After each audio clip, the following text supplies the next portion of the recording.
네, 12시간의 외출이었습니다. 전두환 씨가 연희동 집을 출발해서 광주에서 재판을 받고 다시 돌아오기까지 12시간이 걸렸습니다. 어제 귀가 전 신촌 세브란스 병원에 들렀는데요. 약 20분 동안 진료를 받았고 응급실에서 나온 뒤 곧바로 차에 올랐습니다. 12시간 만에 도착한 연희동 집 앞에는요, 시민들이 먼저 와서 기다리고 있었습니다. 내놨습니다. 전두환 내 가만두지 않을 것이다. 5.18 민주화운동의 이름으로 너를 가만두지 않을 것이다. 전 씨가 집에 돌아오기 약 1시간 전쯤에는요, 오토바이를 탄 시민 2명이 집 대문에 이렇게 날계란을 던지기도 했습니다. 이 계란 폭탄을 받은 전 씨의 연희동 집은요, 전 씨는 이 집에 대한 애착이 남달랐는데 이렇게 소개를 하기도 했습니다. 내가 월남 가서 연대장 하는데 그동안에 우리 집사람이 이 집을 혼자 지었어요. 그래서 특별히 이 집에 대해서 우리가 애정을 가지고 있고 북쪽에서 이북에서 늘 전쟁을 좋아하기 때문에 걔네들이 포를 쏘든지 뭘 쏴도 여기는 아주 안전합니다.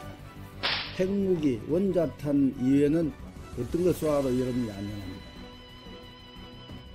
집 자랑은 이쯤에서 마치고요. 서울로 돌아오는 길도 순탄치는 않았습니다. 이 재판은 오후 3시 45분에 끝났지만 법원을 나오기까지 30분이 걸렸습니다. 이 경호원에 둘러싸여 차량으로 향했지만 취재진과 시민들이 뒤엉켜 이러지도 저러지도 못한 상황에 처했죠. 전 씨는 이 아수라장을 헤치고 차에 올랐습니다. 그러나 또 차량은 곧바로 빠져나갈 수 없었는데요. 바로 거센 항의 때문이었습니다.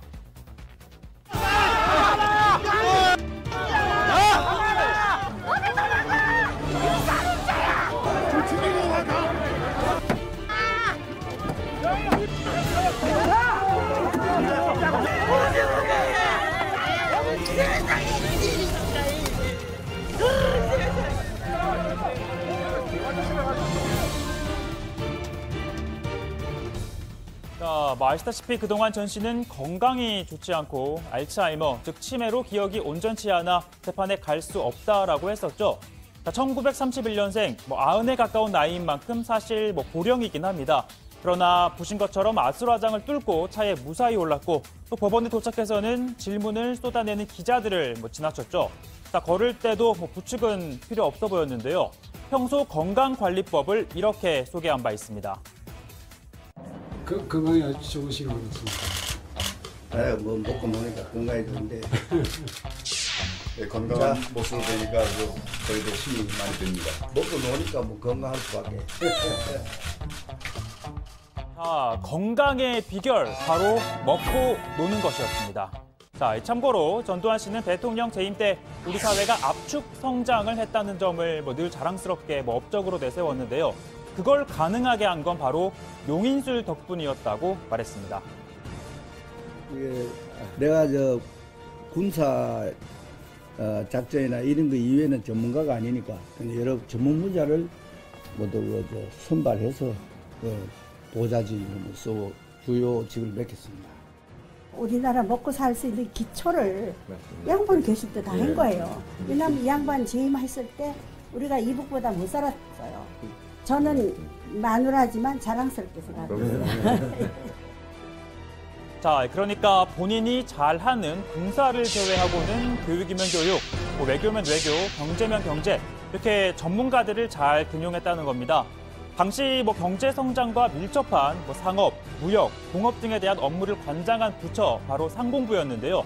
전 씨가 상공부 장관으로 점찍었던 인물이 있다고 합니다. 정주영 회장은 후에 뒷이야기를 털어놨다. 전두환 정권 때 당신을 상공부 장관으로 내달라고 했는데 내가 반대했지. 그때 갔으면 뭐 했겠어. 가지 않고 나랑 일한 게 더 좋지 않았어? 정 회장의 솔직한 고백에 나는 잘하셨습니다 고 대답했다. 당시 MB가 장관이 됐더라면 또 어떻게 달라졌을지 궁금합니다. 당시 어제 75분 동안 진행된 재판에서 전 씨 측은요, 고 조비오 신부의 명예를 훼손했다는 관련 혐의를 모두 부인했습니다. 검찰은 5.18 당시 군의 헬기 사격이 있었다는 객관적인 증거를 확보했다고 했지만 전 씨 측은 헬기 사격설의 진실은 확인된 게 아니라고 주장했습니다. 이번 재판을 통해 철저히 죄를 물어야 한다라고 했던 여야 4당, 전두환 씨의 이 같은 입장에 대해 후안무치라고 했는데요. 그러면서 그 배경으로 일제히 한국당을 지목했습니다. 이내 전당인 국회 안에서조차 5.18의 역사를 부정하고 왜곡, 날조하고 있는 정치인들이 저토록 황당한 전두환을 만들어낸 것입니다. 5.18에 대해서 계속되고 있는 망언의 뿌리가 바로 전두환 씨입니다.